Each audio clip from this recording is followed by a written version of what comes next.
JP Nadda जिंदाबाद, नरेंद्र मोदी जिंदाबाद, नरेंद्र मोदी जिंदाबाद।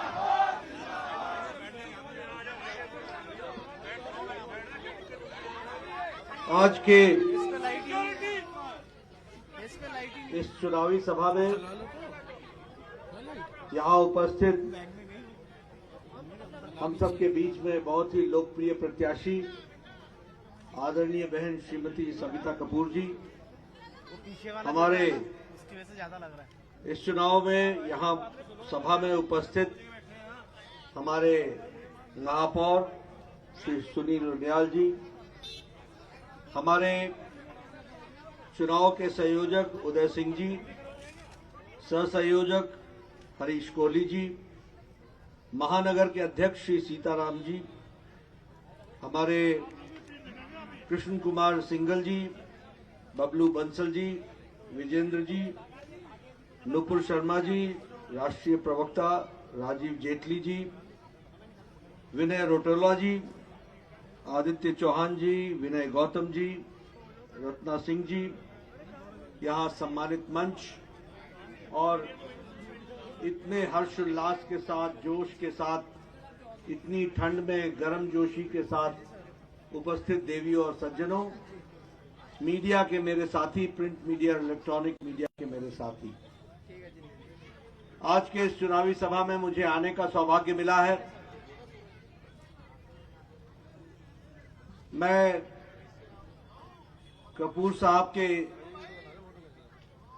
इस दुनिया में न रहने के पश्चात मुझे इस क्षेत्र में पहली बार आने का मौका मिला।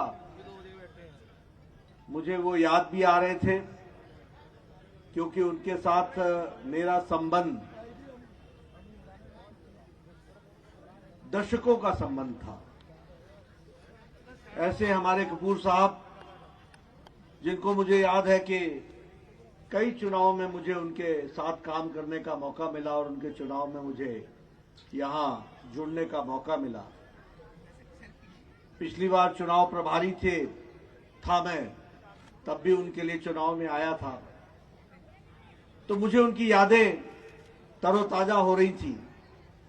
किस तरीके का व्यक्तित्व था, जो सबको साथ लेकर मृदुभाषी, काम में तल्लीन, और उन्होंने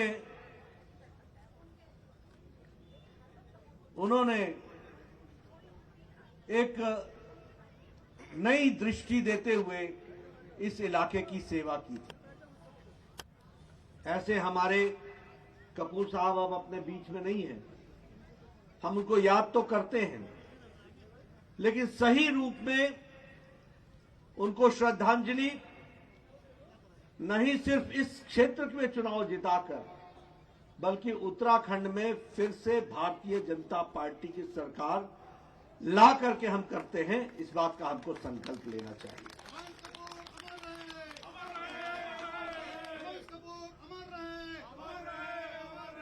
मित्रों, मुझे आने में देर हुई है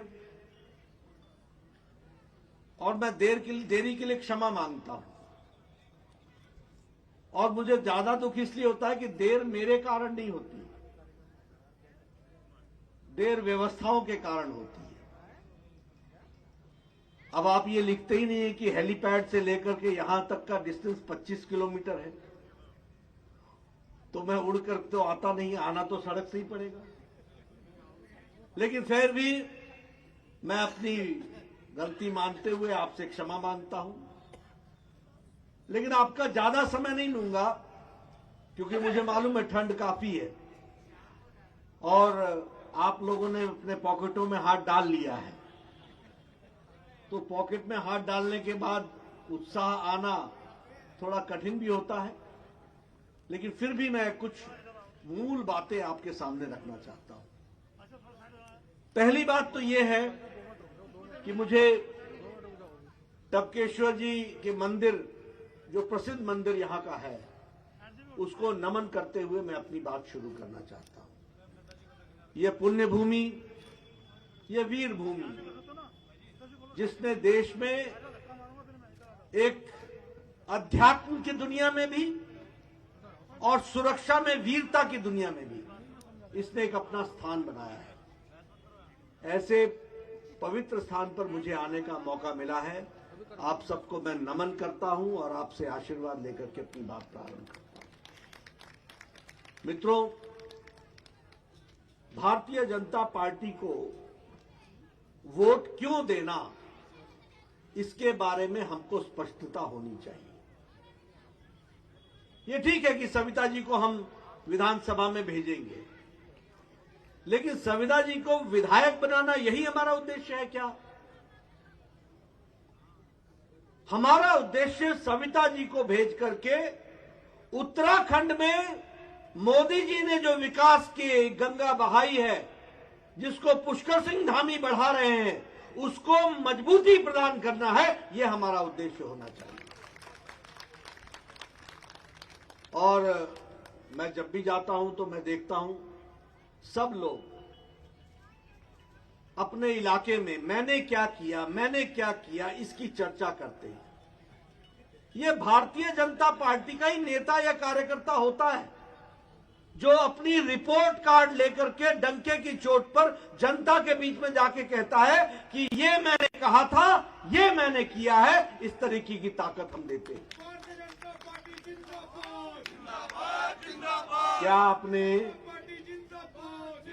क्या आपने कभी किसी कांग्रेसी नेता को सुना है कि उसने कभी आकर के कहा हो कि मैंने ये कहा था और मैंने ये किया है? कभी सुना आपने?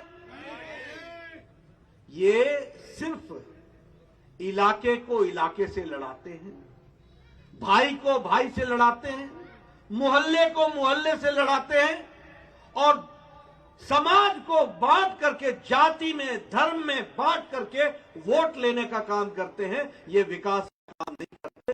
विकास का काम करती है तो पार्टी करती है।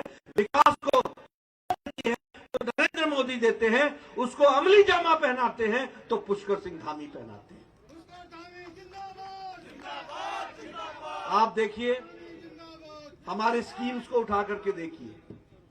क्या जनधन योजना ने गरीब लोगों के विकास में अपना योगदान किया कि नहीं किया?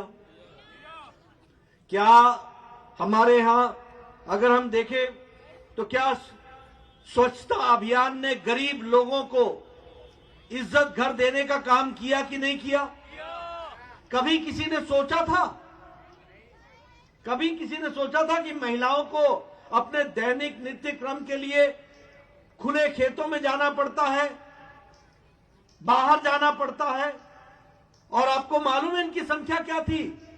11 करोड़, यानी 11 करोड़ महिलाओं को इज्जत देने का काम किया। तो नरेंद्र मोदी जी ने इज्जत घर दे करके करने का काम किया। आपको मालूम है क्या कि गैस का कनेक्शन 10 करोड़ दे करके महिलाओं को कितना सशक्तिकरण किया गया है?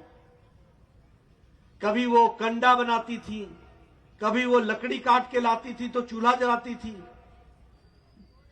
लकड़ी के चूल्हे पर धुआं अपने फेफड़ों में लेती थी। आज लाइटर से गैस को कनेक्शन जलाती हैं और 5 मिनट में पति देव को चाय पिला करके उनको उठा करके दैनिक कार्य के लिए आगे बढ़ाती हैं। इस तरीके का फर्क आया है। ये जीवन में फर्क आया है इन सब चीजों का। आधे घंटे में भोजन तैयार करके देती है। और ये महिला सशक्तिकरण का एक बहुत बड़ा तरीका है। आपको मालूम है क्या कि 2014 के पहले 18,000 गांवों में बिजली नहीं थी? आपको मालूम है क्या कि 2.5 करोड़ लोगों के घरों में बिजली नहीं थी? आपको मालूम है क्या कि हमारे यहां पर भी लगभग 2,48,000 घरों में बिजली नहीं थी, जिसमें पुष्कर धामी ने बिजली पहुंचाई है। ये भी हमको याद रखनी चाहिए। ये उत्तराखंड की बात है। आपको क्या मालूम है कि 2017 से पहले कोई भी इलाज के लिए सरकारी व्यवस्था नहीं थी। अगर गरीब आदमी को कैंसर हो जाए तो उसका मकान बिक जाता था। अगर किसी गरीब आदमी को हार्ट का ऑपरेशन कराना पड़ जाए तो उसकी खेत बिक जाते थे, उसका इलाज नहीं हो पाता था। लेकिन प्रधानमंत्री जी ने आयुष्मान भारत लगाकर और पुष्कर धामी जी ने अटल आयुष्मान भारत की योजना को लगाकर 5 लाख का हेल्थ कवर हर एक साल, यानी साल भर में 5 लाख रुपए का इलाज का मुफ्त व्यवस्था की गई और गंभीर बीमारियों से लड़ने की व्यवस्था की गई। ये हमको याद रखना चाहिए। ये सारी बातें आपके सामने मैं इसलिए बता रहा हूं कि किस तरीके से विकास के गरीब आदमी की, आम आदमी की, बुजुर्गों की, महिलाओं की चिंता की गई, इसका हम रूप आपके सामने रखना चाहते हैं। ये हम आज देहरादून के बाजार में यहां पर खड़े हैं। ये वीर भूमि रही है, सैनिकों की भूमि रही है। सैन्य धाम बनाने के लिए मोदी जी का इंतजार क्यों करना पड़ा? क्यों कभी कांग्रेस के नेताओं को ध्यान में नहीं आया कि सैन्य धाम यहां बनना चाहिए? क्या कारण है कि 1971 में जिन लोगों ने 1 रैंक 1 पेंशन की मांग की थी, उनको 2014 मोदी जी का इंतजार करना पड़ा 1 रैंक 1 पेंशन के लिए, और 1 रैंक 1 पेंशन दिया तो 48,000 करोड़ रुपए दे करके आदरणीय मोदी जी ने दिया। यह भी हमको याद रखना चाहिए। और उत्तराखंड में भी लगभग 1,16,000 सैनिकों को 1 रैंक 1 पेंशन पहुंचाई गई। 4 धाम, बद्रीनाथ, केदारनाथ, यमुनोत्री, गंगोत्री, 900 किलोमीटर की सड़क, 12,000 करोड़ रुपए खर्च होना, एक तरीके से विकास की एक नई योजना बनाना, इंडस्ट्रीज का आना, और इसके साथ साथ यहां पर इंस्टीट्यूट्स का आना, लॉ यूनिवर्सिटी का बनना, बाकी इंस्टीट्यूट्स का आना, ये सारी बातें बताती हैं कि विकास के दृष्टि से किस प्रकार से काम चल रहा है। पर्वतमाला में रोपवेज बनाना, और इस बार 60 किलोमीटर की एक साल में रोपवे बनने का निर्णय हमारे बजट में किया गया है, जिसका सीधा लाभ उत्तराखंड को मिलने वाला है और यहां टूरिज्म बढ़ने वाला है। इसको भी हमको याद रखना चाहिए। एक्सप्रेसवे, हाईवेज, इसके भी काम को आगे बढ़ाने का काम किया गया है। मित्रों, मैं गिनाने के लिए बहुत कुछ गिना सकता हूं, लेकिन आपका ज्यादा समय न लेते हुए मैं सिर्फ इतना ही कहना चाहूंगा। अब यहां पर कोस्ट गार्ड का रिक्रूटमेंट सेंटर बन रहा है, नेशनल लॉ यूनिवर्सिटी बन रही है, centre for excellence for national fibre Almora में बन रहा है। उसी तरीके से प्रधानमंत्री ग्रामीण सड़क योजना में आपके यहां 250 से नीचे की आबादी के लिए भी पक्की सड़क पहुंचाने का काम नरेंद्र मोदी जी ने किया है। यह भी याद रखना चाहिए। स्पेशल कैटेगरी स्टेट में कांग्रेस के लोगों ने इसका नाम निकाल दिया था, उत्तराखंड को निकाल दिया था। आपने नहीं डिमांड की थी, क्योंकि उस समय हरीश रावत की सरकार थी और ऊपर केंद्र में मनमोहन सिंह की सरकार थी। जब आपको स्पेशल कैटेगरी स्टेट से हटा दिया था, आपको स्पेशल कैटेगरी स्टेट में लाने का काम नरेंद्र मोदी जी ने किया। और इसके साथ साथ अब उत्तराखंड में अगर 10 रुपए आप लगाते हैं तो केंद्र 90 रुपए लगाता है और आपके विकास में जुड़ता है। ये भी हमको याद रखना चाहिए। मित्रों, विकास की एक नई कहानी आज लिखी जा रही है। आप बताइए, पिछले 5 साल में विकास हुआ है कि नहीं हुआ है? बताओ भाई, युवा मोर्चा वाले, विकास हुआ है कि नहीं हुआ है? ये विकास की कहानी अगर हुई है तो पुष्कर धामी जी, हमारे त्रिवेंद्र रावत जी और मोदी जी के आशीर्वाद से ये पूरा हो पाया है। इसको हमको याद रखना चाहिए। अब बताइए, इसको आगे बढ़ाना है कि नहीं बढ़ाना है? अगर बढ़ाना है तो उसका रास्ता सिर्फ एक है, और वह है कमल, कमल और कमल। यही हमको ध्यान रखना है। संविदा जी को चुनाव जिता के लिए। अब मैंने आपसे कहा ना कि भाई को भाई से लड़ाना इनका मकसद है। अभी मुझे पता चला कि ये अब तुष्टीकरण का जहर घोल रहे हैं। यूनिवर्सिटी के नाम पर, सांप्रदायिक विशेष यूनिवर्सिटी के नाम पर। हरिद्वार की जनता अच्छे तरीके से जानती है ये तुष्टीकरण का जहर क्या होता है। लेकिन ये चुनाव के समय में क्या संदेश उत्तराखंड की जनता को देना चाहते हैं? क्या बताना चाहते हैं उत्तराखंड की जनता को? क्या कारण बना कि चुनाव में आपने संप्रदाय विशेष के साथ तुष्टीकरण को जोड़ लिया और यूनिवर्सिटी के नाम पर कांग्रेस के नेता समाज को खंडित भी कर रहे हैं, जहर भी घोल रहे हैं। और जहां ये धार्मिक नगरी, ये अध्यात्म की नगरी हरिद्वार के लोग तो इसको अच्छी तरीके से जानते हैं। आप बताइए कि कांग्रेस के ऐसे नापाक इरादे जो है उसका पर्दाफाश आप करेंगे कि नहीं करेंगे? आप लोगों तक बताएंगे कि नहीं बताएंगे? इनका कोई विकास का एजेंडा नहीं है। इसका समाज में तुष्टीकरण का जहर घोल करके वोट लेने का मकसद है, यूनिवर्सिटी का विषय छेड़ करके लोगों के बीच में झगड़ा पैदा करने का मकसद है और चुनाव के समय में तुष्टीकरण का जहर घोलते हुए इस मंशा को आगे रखने का उद्देश्य है। ऐसे लोगों को घर पे बैठाना जरूरी है और सविता जी को काम देना जरूरी है और पुष्कर धामी को काम देना जरूरी है। वो विकास के काम को आगे बढ़ाएं, इसको हमको ध्यान में रखना चाहिए। मित्रों, मैं अंत में सिर्फ आपसे एक ही बात कहना चाहता हूं। मुझे आपके जोश से पता चल गया है कि आपने सविता जी को आशीर्वाद देने का तय किया है, लेकिन हमारा उद्देश्य क्या है कि सबका विकास हो, सबको हम आगे ले चले, सर्वांगीण विकास हो, सभी की चिंता की जाए। अंतिम पायदान पे खड़ा व्यक्ति जिसकी कोई चिंता नहीं करता था, उसकी चिंता हो। जो समाज में पीछे छूट गया है, उसको इसकी चिंता हो।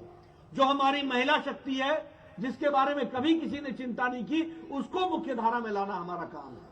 जिन युवाओं के बारे में कभी नहीं सोचा गया, उसको मुख्य धारा में लाना मोदी जी का काम है।